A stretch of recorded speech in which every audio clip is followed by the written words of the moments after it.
That's fascinating. Well, Hayk, it's great to meet you. Thank you for taking a minute out today. And I want to begin our conversation with living through the last 3.5 years. How did you get through the pandemic, and how did it subsequently change you? Joe, pandemic is actually one of the biggest blessings that happened to me, my family, and my business. You know, I always preach on the business part of things where your job could be the thing that makes things better for you in your personal life, or it can make it worse. So Yeah, when the job gets better, other things get better. And I tell a lot of my peers in business, you never want to be the person that comes home and has the famous argument of who had the worst day. yeah, I think that that is a major problem, and your job is the longest thing you do. So if you can make it into a good one, it's marriage counseling, it's a reset, it's a place to experiment and get away from some of your personal issues. And then when you come back, you tend to handle those better, right? So it made my job a lot better. As in, I learned to use technology. Production numbers more than tripled, team size more than tripled. Everything got so much better, and I was able to now delegate better, hire better, create more leadership within my business space, hire outside the state, have customers outside the state. So a lot of those things made my personal life better too, because now I have more time. And one of those things where you either have money or time, it yeah. actually helped me have both. So let's get a better handle on what you do on a daily basis. I'm going to put you in front of a bunch of third graders. It's career day. And one of the kids curiously looks up and says, "Hey, what do you do for a living?" How do you answer that child? I help people protect their money. So if something bad happens unexpectedly, as in a house burns down, car accident, somebody dies or gets hurt, I make sure there's a paycheck every month to make sure that family's financial picture is in good order. So what did you want to be when you were in the third grade? What was your dream? My dream in third grade, to come to America and pursue the American dream. Yeah. So when did that happen? I actually came here when I was 13. I Okay. grew up in Armenia. Uh, don't know if you might know much about the economy there. Not much middle class. You don't really have nice cars, not nice homes, big project buildings, no electricity. So to me, the idea of what Hollywood was prescribing America to be looked amazing. You can own a home, have a couple of cars, and have a stable job. I'm like, wow, I want that. So Yeah. later, ended up coming a few years after that, we ended up coming to Washington. I actually just interviewed a musician from Armenia, and during 2020, she wrote music. So personally, she was in Boston. She was going to the Berklee College of Music, but she was writing music about the Civil War that was going on back home. So she was kind of torn between these worlds. So it's weird because this was just 2 or 3 days ago that she was really delving in to her roots Mm. and her history, and what it was like to kind of coming to America and get to that point. Oh, that's pretty cool. I like that. Small world. Two Yeah, Armenians for you back to back like that, huh? yeah, it's wild. So, what kind of culture shock was it? How did you feel coming here? How did that all work for you? Certainly it wasn't what Hollywood described. I know a lot of immigrants are like, come to America, you can be an overnight success. It's not how it works. I, Yeah, I I think Hollywood does a very poor job describing how much we have to work. And when you come from outside cultures, a lot of rules and regulations and laws are built almost to suppress. So we're taught to not like the governmental rules and regulations, right? So we tend to not play well with rules when we come here. So a lot of us get in trouble. We push the envelope, right? So when we learn that lesson really quickly, and America also has big consequences. You can't tip the police. You can't just get your way out of things by just having money either. So I had to learn how to play nice and how to not go against man's and God's laws. And I had to learn that actually it's a lot more hard work than you thought. It's not just you come in, you take a acting lesson and you become a Hollywood star. That's just not how it works. Or you become a professional athlete. It's a lot of work. So it is one of the hardest working countries out there. So we quickly had to adapt. So the culture shock to me was it's a grind. Like you wake up early, work out, get in the right mood, long hours in the office, and don't make excuses. Quit complaining about what you shouldn't be complaining about. So the it was different. Also, I stood out like a sore thumb, Joe, because I didn't speak language. I was the only kid in school who needed a tutor to understand what was going on. It was very embarrassing, rough, but I also call it school of hard knocks. I never finished college, but I've got a PhD, poor, hungry, desperate degree yeah, from school of hard knocks is what I call it. So I learned things the hard way. yeah, for sure. So, talk to me a little bit about this path that started, that came to America. You're obviously highly driven. You're successful. What were the seeds that were planted in you to become who you are today? I mean, from 13, I was thrown into working with my dad because making sure the extra $100 a month we were making was necessary to send back home. Because my brother, my mom, my sister were still back in Armenia. I didn't see them for 7 years. And during those 7 years, there was no option of not sending anything back home because they had to eat. So the responsibility you give a 13-year-old to feed a family at that age really, I don't want to say messes you up, but in a way gives you some kind of a childhood trauma. And I'm Yeah. sure I have PTSD. That's why I think, people sometimes call me a little too competitive. I might be doing a little too much, but I think deep down inside, if a psychologist sat with me and asked me questions, it goes back down to, I don't want to be a 13-year-old boy again who needs $100 to make sure mom eats.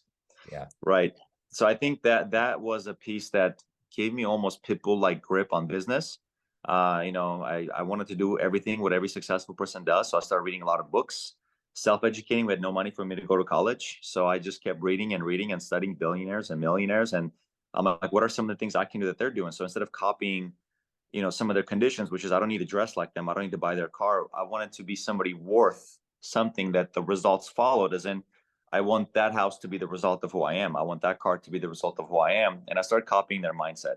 I started running marathons and triathlons, and I started a business. I implemented the lessons of delegation, and things slowly and surely got there. And I think a valuable lesson from that was conditions never come before the mindset. So there's certain things you want in life, work on you first. Yeah. So who was a hero for you? Who was an inspiration? My father, Yeah. man, has he's missing 4 fingers on his left hand.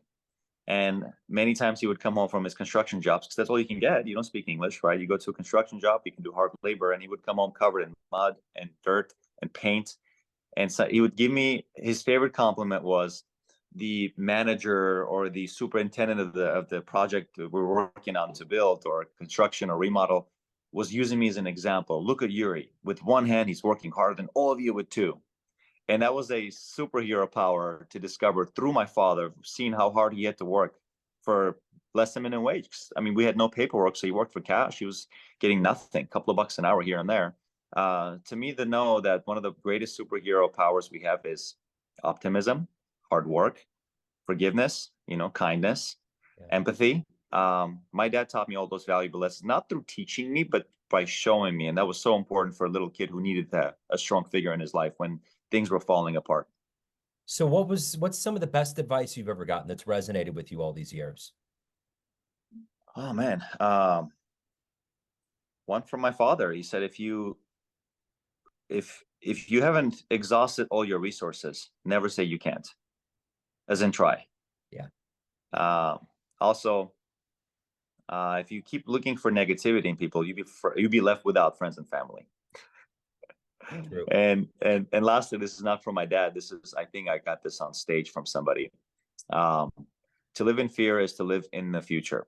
To live in regret is to live in the past. To live happily is to be in the moment, which is why the moment is called the present. It's a gift. Um, Too often we're worried about what might happen, especially with some trauma years. I'm worried about ever getting back to where I used to be. And sometimes I relive the past too much, as in, could have, should have, would have, the mistakes, the tough lessons. But in reality, our past is what makes us who we are. So it builds superpowers like gratitude and gratefulness. And, sometimes we're too fear driven, thinking about retirement and the problems that are not going to happen. And I read a statistic somewhere that said 98% of what you're afraid of is not going to happen. Only two will. And you're actually living with those two today that you were afraid of yesterday, right? So reality is, don't take away from the biggest blessing you have, which is your moment. Yeah. Once I really dove deeper and had some conversations with my mentors and friends about that quote, I'm like, man, that's one of the greatest hacks of life, just to teach yourself to be in the moment. That's it. That's beautiful. So if you can meet anybody alive on the planet right now and spend some time with them, who would it be? Oof, that is a great question. Kobe Bryant. Oh, cool. Yeah. Kobe Bryant. His work ethic is very inspirational to me. When I remember, one of the interviews, he was talking about how he would show up early before everybody else. And if somebody would show up before him, his goal was to make sure that he shows up before them next day again. And to me, I really thought that Kobe had, and I think main reason why I'm even wanting to meet with him would be the fact that he got taken away from us. Yeah. His work ethic. Getting around people who are that hardworking is very contagious, because also getting around people who are lazy is very contagious too. And I feel like society right now is full of entitled, lazy people who are just making excuses and blaming others for their problems. That impacts me. So once in a while, I need to get around freaks like him to be able to be like, it's okay that I'm doing more than most, because I think that's what life is about. Just the more you do, the better you do. And I'm noticing a significant pattern among some people that I know who are, have a little bit more anxiety than most, a little more depression than most. They're a little bit less successful than most, are the ones who do less. Yeah. As in, they're finding they have like a German Shepherd. When you don't keep them busy, they start digging holes in the backyard, Yeah. right? If a man is not kept busy, we start digging holes in our backyard. It isn't like mentally, like what is the problem? We look for issues in our marriage, issues in our business. In reality, if you stay busy, somehow indirectly those problems solve themselves.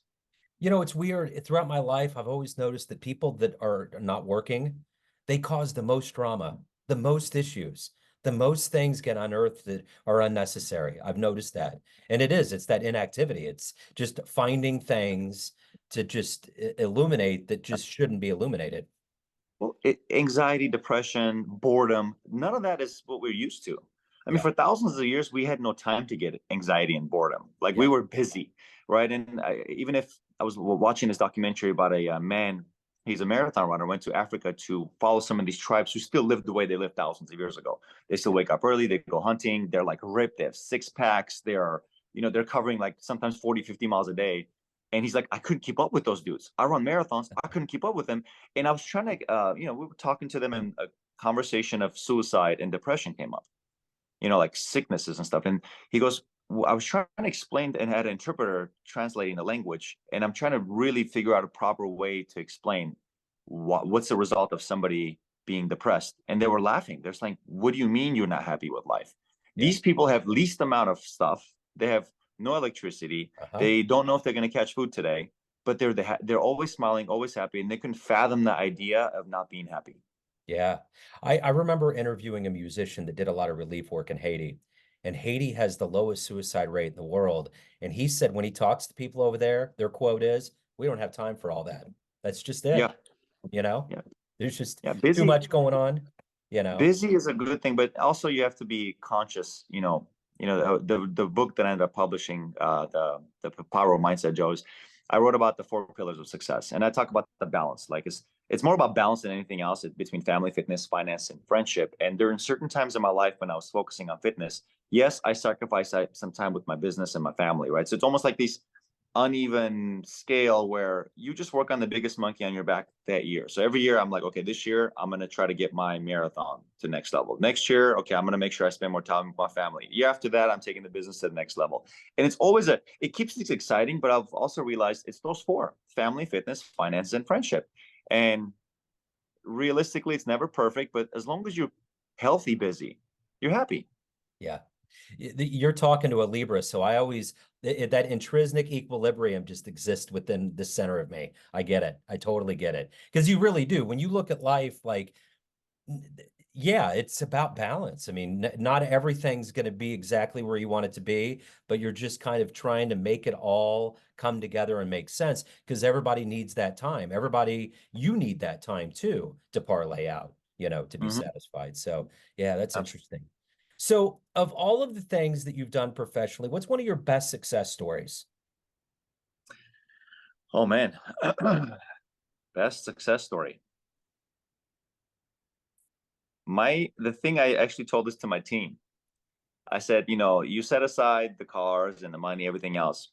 The thing that I sleep them as far as success, business success, specifically business speaking, when I'm seeing the people that I've hired who were broke, who couldn't do, you had no hope in life, but I got them to a point where they're now making a six-figure income directly working for me, and now they're buying investment properties.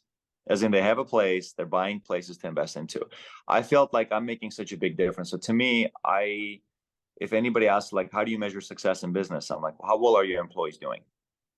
If your employees are buying investment properties, you should feel successful. Yeah. And that was the point where I'm like, okay, I think I made it in business. Yeah.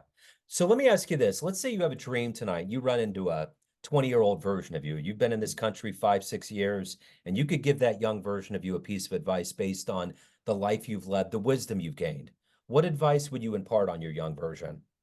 Oh, that's a good one. Really good question, Joe. Stop rushing things. Yeah. Stop rushing things. Some of the most valuable lessons absolutely need to be multiplied by time for them to matter. I would always be like, but I need to be the youngest. I need to be there quicker. And I've seen too many people rush to do the thing that should have waited 5 more years. and it will fail. And if you do it maturely and in the right way, and you got the right amount of muscle to lift this weight, you will not hurt yourself. But if you do it without the right muscle, which takes time to develop, that weight will injure you for 10 years sometimes. Yeah. So of all of the things that you've done personally in your life and professionally, what are you the proudest of? My family. I, I it took a while to realize that my most favorite thing is to be home with my wife and two boys and hang out and have a good time and be in the moment. And a lot of people have families, but I think the joy I get out of it is rare. I don't necessarily notice that in every family, but I have it. It's weird, it's rare, and I cherish it more than anything. So what do you miss the most about your homeland, and what do you like the best about living in Seattle? You know, I we went back 8 years ago, and it just reminded me, people are still poor. It's still difficult there, right? Um, but I do miss feeling less lonely, as in there's more people like me there. Yeah. Culturally, they like the same food, sound the same, speak the same language. Um, I didn't miss the I didn't miss the fact that there's not much opportunity there. You can't just work your way up. You have to be connected, know people, bribing system, right? It's more connections than actually who you are. Here, it's more of who you are. This is why I like about America. You can truly build a dream by just your own work ethic and don't go against man's and God's laws. Outwork most, which you can easily outwork 99% of people here.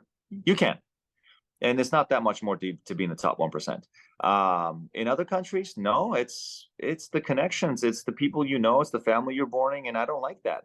Like, you have to win a lottery to succeed. Here you can make your own. So that's what I like about America. The dream is very much still alive. I live it every day. And for somebody who says the dream is dead, I'm like, well, why don't we have a conversation? Read my Yeah. book. For sure, for sure. So everyone out there has a perception of you, family, friends, clients, colleagues, everybody, but you run the show. What's your perception of you? Who do you think you are? My perception. It's a good. That's another good question, Joe. I look out for others. I would say, if there's a analogy, I could be considered the brick wall, as in if somebody needs somebody to really back them up, to be behind them, to be a good foundation, I have people's back like no one else. Yeah. So I think my perception is Hayk can be trusted. If there's something we need, that's what we call. And yeah, I've always wanted to be that person, but I think you have to be a person of values, and you have to have your reputation. You have to have success stories that have you ever actually done that, or is that what you want to do? Me wanting to be that isn't enough. I had to represent it through the way I've handled my family, the way I've pulled my family members, brothers, sisters all along, my friends, the way I've pushed my team to get to the next level. So in reality, I think I would be that stable person that people think of whenever they um, truly want somebody to back them up and help them out.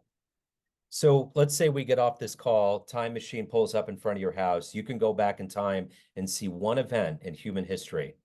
Where are you going? What do you want to see with your own eyes? What do I want to see? I would actually really be curious to see the moment when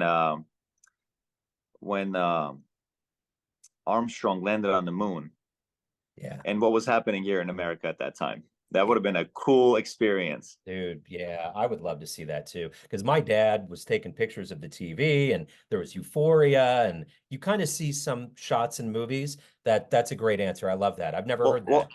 I'll connect it to something else, because the first man in space was Yuri Gagarin. Yes. First man on the moon was Armstrong, right? And in the 50s, Yuri's name was so popular in Soviet Union, every third kid was named Yuri. Uh-huh. How do I know this? My father's name is Yuri. Yeah. Yeah. My middle name is Yuri now at this point, right? So to us, man in space, like, you're a hero. So I grew Yeah. up in a generation where, like, most of our dad's names are Yuri. One of my best friends' father's name is Yuri too. So all the Soviet Union names got very, again, who is the first man, right? The first guy to break the 5 minute mile. Forget his name, 1954. He was told that 4 minute mile. Oh, I know what you're talking about. Roger Ballister. Yeah, right. Roger Ballister. Yeah, he was told you cannot break the 4 minute mile. And he's like, why? He goes, well, your heart cannot handle that. He goes, watch me. So I'm obsessed with people making history by breaking belief systems. Yeah. And, you know, first man on the moon, that is a big belief system. That's, Yeah. we're talking about a country coming together to pull that off, not just one person breaking a 4-minute mile. So those events of somebody breaking a big belief system, to me, I would love to see Roger Ballister cross the finish line at 3:59:50 something. Yeah, that would be awesome. That would be awesome. So Hayk, everyone out there, if they want to reach out, learn more about you, anything about your world, where do they go? You know, I have my book on Amazon. It's just called The Power of Mindset. It's one of the things I've been promoting. I've been very passionate about the message in the book that I've discovered as I've been in America for the last 20 some years of my life. As far as finding me, I have social media pages people add me on. And I did start a YouTube podcast station called The Power of Mindset, which is the title of my book. Talk about chapters, principles from the book. I have interviews on there. It is a newer station, so it's growing, but so far it's been getting a decent amount of traction, especially the podcast page. That's wonderful. I love the strength. I love the energy. Thank you, sir, for your time today. Best of luck. Have a great 2024. I appreciate you, Joe. Thank you. Talk to you soon. Take care.